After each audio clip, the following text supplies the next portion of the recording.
As June settles into the growing season, soybean fields often begin revealing the effects of decisions made weeks earlier. At first glance, a field may simply look uneven, some plants lagging behind, leaves appearing pale, or growth progressing more slowly than expected. But these early signs are rarely random.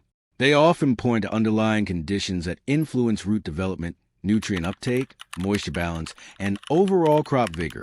What makes this stage particularly important is that soybeans are still building the foundation for the months ahead. A problem that seems minor in early June can sometimes affect canopy development, nodulation, flowering potential, or the plant's ability to handle summer stress later in the season.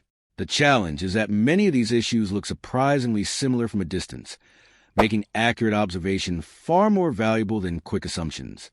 In this video from Smart Gardening, we'll examine some of the most common early season soybean problems that can leave fields looking weaker than expected in June. We'll explore what causes them, how to recognize the warning signs, and what growers can do to improve conditions before the crop advances further into the season. Understanding these early signals won't guarantee perfect results, but it can help growers make more informed decisions while there's still time for crop to respond. Number one mistake is ignoring soil compaction after planting. June is often when the hidden effects of soil compaction begin to show themselves in a soybean field. Many growers focus on seed quality, fertilizer programs, or rainfall totals, yet overlook what is happening beneath the surface. A field can appear adequately planted and receive sufficient moisture, but if roots encounter compacted soil layers, early growth may slow noticeably. Compaction commonly develops from equipment traffic on wet ground, repeated passes during field operations, or insufficient soil structure following tillage. The problem isn't always obvious from above. Soybean plants may emerge normally, then gradually appear stunted compared to healthier areas of the field. Leaves can look smaller, plant height may vary, and growth often seems uneven across wheel tracks or low-lying sections. Beneath the surface, roots may struggle to penetrate dense soil layers, limiting access to water, oxygen, and nutrients. During warm June weather, these restrictions become more visible as plants attempt to increase growth rates. One practical way to investigate is by carefully digging several plants and examining root depth and branching patterns. Healthy roots typically explore the soil profile, while compacted areas often force roots sideways or keep them shallow. Improving soil structure over time may involve reducing field traffic on wet soils, incorporating cover crops, and managing organic matter levels. Fields with healthier soil structure generally support stronger root systems and more consistent crop development. And as we'll see next, not every weak soybean field is struggling because of soil density alone. Number two mistake is misreading nitrogen deficiency, when the real issue is poor nodulation. One of the more confusing sights in a June soybean field is a crop that appears pale green despite having adequate moisture and otherwise favorable growing conditions. The immediate assumption is often nitrogen deficiency. After all, yellowing leaves are commonly associated with a lack of nitrogen. However, soybeans are different from many other crops because much of their nitrogen comes from a partnership with nitrogen-fixing bacteria that live in root nodules. When those nodules fail to develop properly, the crop can begin showing signs of stress long before flowering begins. Poor nodulation can occur for several reasons. Dry conditions after planting, saturated soils, low bacterial populations, soil pH issues, or misinoculation practices may all reduce nodule formation. The challenge is that many growers see yellowing foliage and respond by focusing only on fertilizer, without first investigating what is happening underground. A closer inspection often tells a clearer story. Carefully dig a few soybean plants rather than pulling them out, which can tear off nodules. Healthy nodules are usually visible along the roots and often display a pink or reddish interior when cut open, indicating active nitrogen fixation. Sparse, inactive, or absent nodules may help explain weak growth. By June, a soybean plant should be transitioning into a period of more vigorous development, and effective nodulation plays a major role in supporting that growth. Identifying the true cause of pale foliage early can help guide better management decisions and prevent unnecessary inputs. And while nutrient concerns attract attention quickly, another common issue often begins with something as simple as water movement through the field. Number 3 mistake is overlooking early waterlogging and drainage problems. Not every struggling soybean field is suffering from a nutrient issue. In many cases, the problem begins after periods of heavy rainfall when water remains in the field longer than expected. Early season waterlogging is easy to underestimate because the standing water may disappear within days, leaving behind a field that appears normal from a distance. Yet the effects below the surface can linger well into June. Soybean roots require oxygen to function properly. When soil pores become filled with water for extended periods, oxygen levels decline, slowing root activity and reducing the plant's ability to absorb nutrients efficiently. The result is often a crop that looks weak, pale, or uneven despite receiving plenty of moisture. In some areas, plants may remain noticeably shorter than neighboring sections of the field.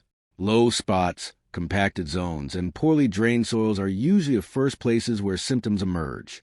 A closer walk to the field often reveals subtle clues. Leaves may lose some of their healthy green color, growth can appear delayed, and root systems may look smaller than expected for the time of year. In severe situations, roots can show signs of deterioration due to prolonged saturated conditions. One reason this issue is frequently missed is because growers tend to associate stress with drought rather than excess water. However, soybeans can struggle when roots spend too much time in saturated soil. Improving surface drainage, protecting soil structure, and minimizing compaction can help reduce future waterlogging risks. Careful observation after major rain events often provides valuable insights. And while excess moisture can slow soybean development, another common mistake occurs when growers unintentionally create competition among the plants themselves. Number 4 mistake is planting at a population that creates unnecessary competition. By June, soybean plants are beginning to establish their place within the canopy, and this is often when population-related issues become easier to spot.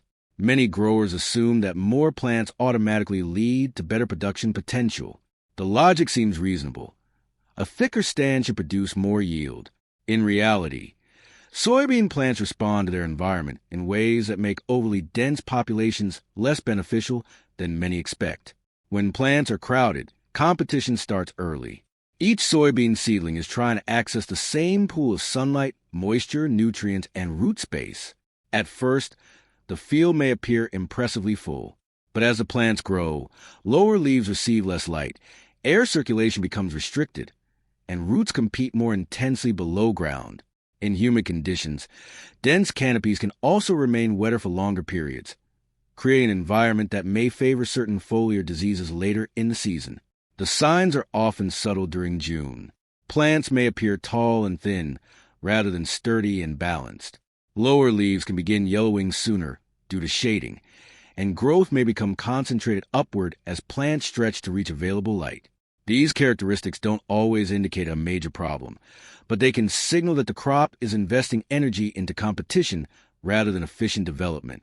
Evaluating stand population after emergence provides valuable information for future planting decisions. Field history, row spacing, soil productivity, and local growing conditions all influence what population performs best.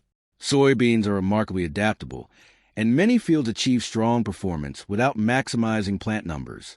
Sometimes, giving each plant a little more room leads to a healthier, more efficient canopy. And speaking of efficiency, another common June issue develops when nutrients are present in the soil but remain difficult for plants to access. Number 5 mistake is assuming all yellow leaves mean a fertility problem. A patch of yellow soybeans in June can quickly draw attention. It's one of the most visible signs of a crop that isn't performing as expected, and the first reaction is often to suspect a nutrient shortage. While nutrient deficiencies can certainly contribute to yellowing foliage, treating every yellow leaf as a fertility issue can lead growers away from the real cause. Soybeans respond to many forms of stress in similar ways. Compacted soil, saturated conditions, root damage, herbicide injury, cool weather during establishment, poor nodulation, or even restricted root growth can all influence leaf color. From a distance, these situations may look nearly identical. That's why experienced field scouting usually starts with observation before intervention. A useful approach is to examine patterns. Are the yellow plants concentrated in low spots where water tends to collect? Do symptoms follow equipment tracks? Are affected plants scattered randomly or confined to specific soil types? Looking at roots often provides clues that leaves alone cannot. Healthy roots are typically white to light-colored and actively exploring the soil. Stressed roots may appear shortened, discolored, or poorly developed. Another detail worth noting is which leaves are changing color first. Younger leaves and older leaves can sometimes indicate different underlying causes, helping narrow the list of possibilities. The goal isn't to make a diagnosis from a single symptom, but to gather several observations before deciding on a response. June is a critical month for building crop potential, and accurate diagnosis often saves both time and resources. A field that appears nutrient deficient may actually be responding to an entirely different stress. And one of the most frequently overlooked stresses begins long before yellowing appears, right at the soil surface where weeds compete for every available resource. Number 6 mistake is letting early weed competition gain an advantage. In the early weeks of the season, a soybean field can appear relatively clean while still experiencing meaningful competition from weeds. By June, the effects often become easier to recognize. Some soybean plants may look smaller than expected. Canopy development may lag, and growth can become uneven across sections of the field. In many cases, the issue isn't a lack of nutrients or moisture. It's that neighboring weeds have been using those resources first. The challenge with early weed competition is that it begins long before weeds seem large enough to matter. Even small weeds compete for sunlight, water, nutrients, and physical growing space.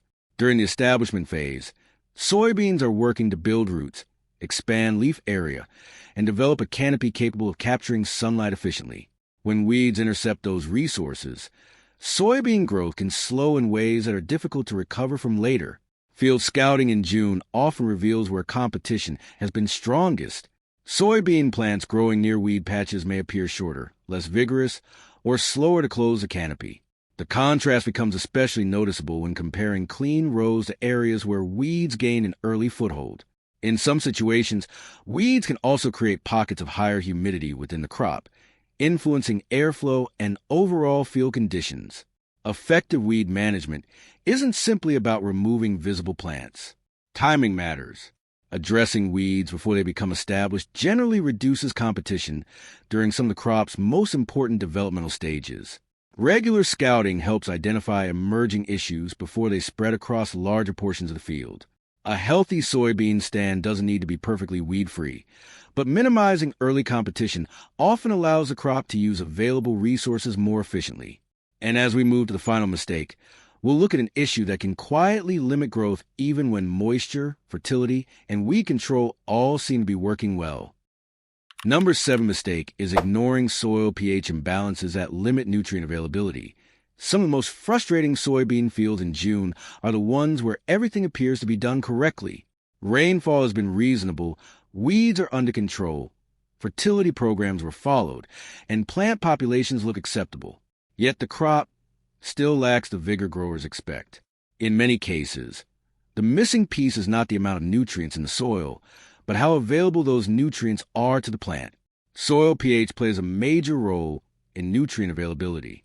When pH moves too far outside the optimal range for soybeans, certain nutrients become harder for roots to access, even when soil tests show they are present. This can affect root development, nodulation efficiency, and overall plant growth. The result is often a field that appears sluggish, uneven, or less vibrant than neighboring areas. One reason pH-related problems are overlooked is that symptoms rarely point to a single clear cause. Plants may show mild yellowing, reduced growth, or inconsistent development across different sections of the field. Areas with varying soil types often display the strongest differences. Without testing, it can be difficult to distinguish a pH issue from other forms of crop stress. Regular soil testing remains one of the most valuable tools for understanding field conditions. Rather than reacting to visible symptoms alone, testing provides insight into the environment surrounding the root system. Over time, practices such as appropriate liming and balanced soil management can help create conditions that support stronger nutrient uptake and healthier crop development. June offers an important opportunity to observe how soybeans are responding to their environment. The fields that perform most consistently are often those where small issues are identified early and addressed thoughtfully. Sometimes the difference between a strong crop and a disappointing one comes down to details hidden beneath the soil surface.